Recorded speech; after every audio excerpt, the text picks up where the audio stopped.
देव गुरु बृहस्पति और भगवान विष्णु की कृपा। गुरुवार का दिन समर्पित है। बृहस्पति देवताओं के गुरु, ज्ञान और धर्म के प्रतीक हैं और भगवान विष्णु इस सृष्टि के पालनहार कहा जाता है।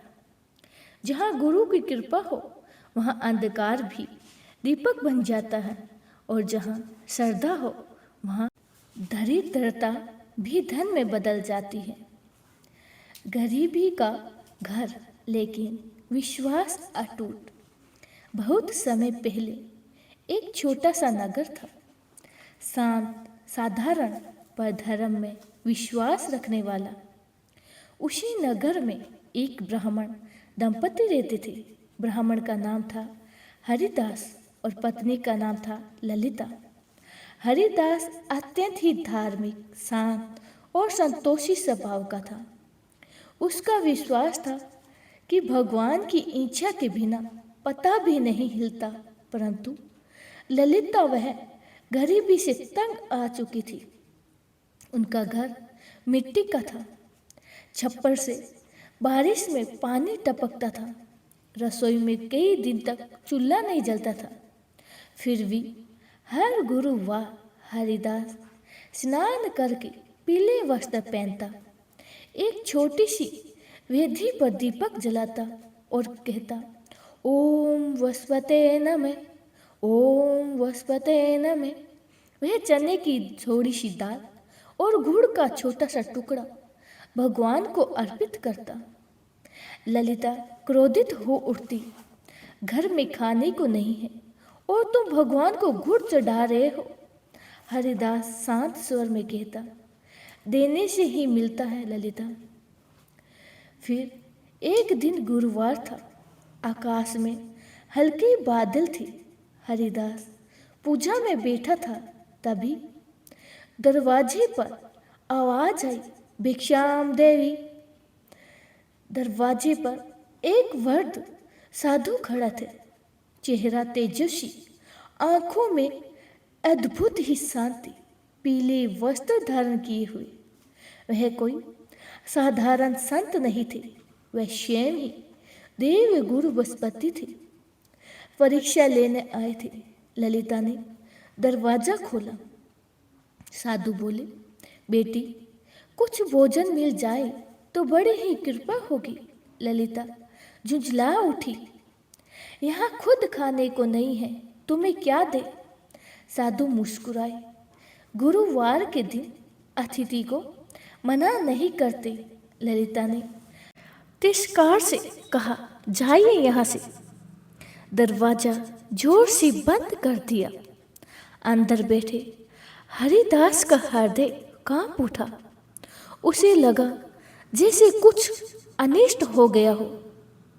फिर उस दिन के बाद घर की दशा और बिगड़ने लगी। हरिदास का छोटा मोटा काम भी छिन गया। बर्तन तक बेचने की नौबत आ गई। एक दिन ऐसा आया जब घर में अन्न का एक दाना भी नहीं बचा। ललिता रो पड़ी, हे भगवान, ये क्या हो गया? हरिदास बोला, किसी संत का अपमान भारी पड़ता है। ललिता को अपनी भूल याद आ गई और उसका मन पश्चाताप से भर गया। फिर एक शाम जब ललिता अकेली बैठी रो रही थी, तभी एक वृद्धा आई। चेहरे पर तेज पर वेश धारण साधारण था। वह बोली, बेटी क्यों रो रही हो? ललिता ने सब बताया। वृद्धा ने कहा, यदि तुम सच्चे मन से 16 गुरुवार व्रत रखो, पीले वस्त्र धारण करो, केले के वृक्ष की पूजा करो और कथा सुनो, वो तुम्हारी दशा बदल जाएगी। ललिता ने दृढ़ निश्चय किया, मैं व्रत रखूंगी। फिर सुबह जल्दी उठी। पहला गुरुवार था। ललिता ने सुबह जल्दी उठकर स्नान किया और पीली साड़ी पहनी। आंगन में केले के वृक्ष के पास उसने दीपक जलाया। कपित स्वर में बोली, हे देव गुरु बृहस्पति, मुझे क्षमा करे। उस दिन उसने नमक का त्याग किया, सिर्फ चना गुड़ खाया, पूरे दिन भगवान का नाम जाप किया। ओम वस्वती देवाय नमः, ओम वस्वती देवाय नमः। फिर थोड़ा परिवर्तन शुरू हुआ। तीसरे गुरुवार तक घर में हल्का सा परिवर्तन दिखाई दिया। एक पड़ोसी ने हरिदास को छोटा काम दिया, थोड़े पैसे मिलने लगे। छठे गुरुवार तक घर में अनाज आने लगा और 10वें गुरुवार तक घर की हालत सुधरने लगी। ललिता के चेहरे पर पहली बार संतोष दिखा। फिर 16वें गुरुवार की रात ललिता को स्वप्न आया, एक दिव्य प्रकाश, और उसमें स्वयं भगवान विष्णु प्रकट हुए। उन्होंने कहा, तुम्हारी श्रद्धा से हम प्रसन्न हैं। सुबह जब वह जागी, घर में अन्न के भंडार थे। एक संदूक में स्वर्ण आभूषण थे। हरिदास की आंखों में आंसू थे। ललिता ने पति के चरण पकड़ लिए। मैंने संत का अपमान किया, मुझे क्षमा करे। हरिदास बोले, सब गुरु कृपा है। गुरुवार को पीले वस्त्र पहने, केले के वृक्ष की पूजा करें, चना गुड़ का भोग लगाए, नमक का त्याग करें और इस कथा को अवश्य सुने। जहाँ श्रद्धा होती है वहाँ चमत्कार अवश्य होता है और भगवान गुरु भगवान की कृपा बनी रहती है।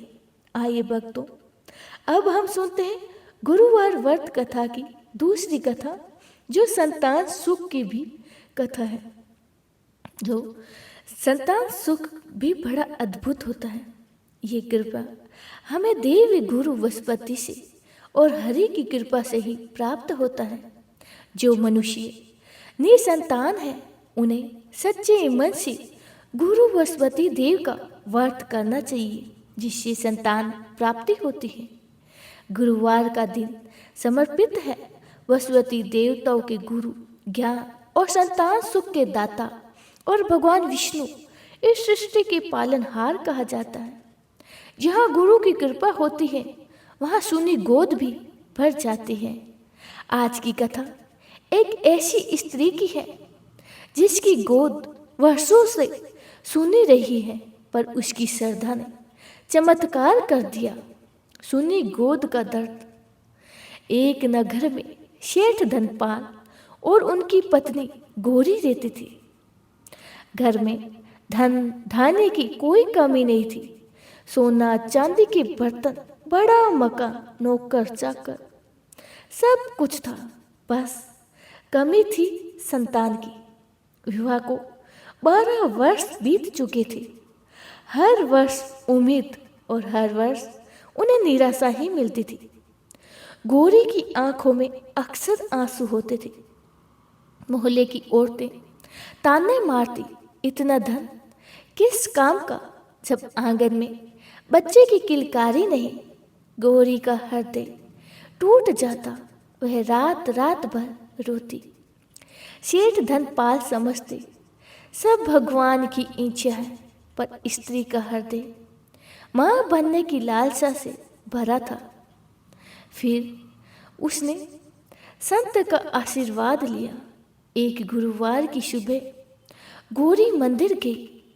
वहां एक वृद्ध संत पीपल के नीचे बैठे थे। चेहरा तेजस्वी था, वस्त्र पीले। वह कोई साधारण संत नहीं थे, वे स्वयं ही देव गुरु वसुपति थे। गौरी ने उनके चरण छुए, रोते हुए बोली, महाराज मेरी गोद सुनी है। संत मुस्कुराए, बेटी सच्चे मन से 16 गुरुवार व्रत रखो, पीले वस्त्र धारण करो, केले के वृक्ष की पूजा करो, चना गुड़ का भोग लगाओ और किसी भूखे को भोजन अवश्य कराओ। तुम्हारी मनोकामनाएं अवश्य पूर्ण होगी। गौरी की आंखों में आशा की किरण जगी और उसने अगले ही सप्ताह में गौरी ने व्रत प्रारंभ किया। सुबह स्नान कर पीली साड़ी पहनी, आंगन में केले का पौधा सजाया, दीपक जलाया। वह बोली, हे बृहस्पति देव, मेरी गोद भर दीजिए। उस दिन उसने नमक का त्याग किया, सिर्फ चना गुड़ ग्रहण किया और पूरे दिन ओम वस्पते नमः, ओम वस्पते नमः, ओम वस्पते नमः जप करती रही। लेकिन परीक्षा यहीं समाप्त नहीं हुई। मोहल्ले की औरतें हंसने लगी। अब व्रत रखने से बच्चा होगा। गौरी चुप रही। उसने अपने मन में दृढ़ विश्वास रखा। हर गुरुवार वह एक गरीब स्त्री को भोजन कराती, पीले फूल अर्पित करती, कथा सुनती। छठे गुरुवार तक उसके मन का डर कम होने लगा और 10वें गुरुवार तक उसके चेहरे पर शांति आने लगी। फिर चमत्कार हुआ। 13वें गुरुवार के बाद गौरी को शरीर में हल्का परिवर्तन महसूस हुआ। वेद ने परीक्षण किया और मुस्कुराकर कहा, बधाई हो शेठानी जी, आप माँ बनने वाली हैं। गौरी की आंखों से आंसू बह निकले। उसने तुरंत ही भगवान के आगे सिर झुका दिया। हे गुरुदेव, आपकी कृपा है। और फिर अभी तक तो परीक्षा और बाकी थी, लेकिन गर्भ के 7वें महीने में गौरी अचानक बीमार पड़ गई। घर में चिंता छा गई। वेद ने कहा, स्थिति गंभीर है। गौरी ने बिस्तर पर लेटे लेटे ही गुरुवार का व्रत नहीं छोड़ा। वह बोली, हे बृहस्पति देव, मेरी श्रद्धा की लाज रखिए। उस रात उसने स्वप्न में देखा, पीले वस्त्रधारी दिव्य पुरुष उसके सिर पर हाथ रखे हैं। सुबह उसकी तबीयत सुधरने लगी और फिर आया समय 9वें महीने का और फिर किलकारियाँ गूंज उठी। पूरा घर प्रार्थना कर रहा था और फिर आंगन में बच्चे की पहली किलकारी गूंज उठी। एक सुंदर स्वस्थ पुत्र का जन्म हुआ।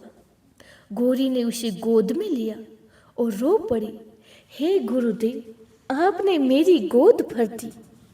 फिर 16वें गुरुवार को गौरी ने विशेष पूजा रखी, गरीबों को भोजन कराया, पीले वस्त्र दान किए, ब्राह्मणों को दक्षिणा दी। फिर पूरे नगर में बोला, जो कोई गुरु भगवान का व्रत करता है उस पर गुरु कृपा होती है और उनके घर चमत्कार हुआ है। गौरी ने संकल्प लिया, मैं जीवन भर गुरुवार का व्रत करूंगी। और इसी से हमें ये शिक्षा मिलती है कि श्रद्धा में शक्ति होती है। व्रत के साथ दान अवश्य करना चाहिए। गुरु भगवान की कृपा से असंभव भी संभव हो जाता है।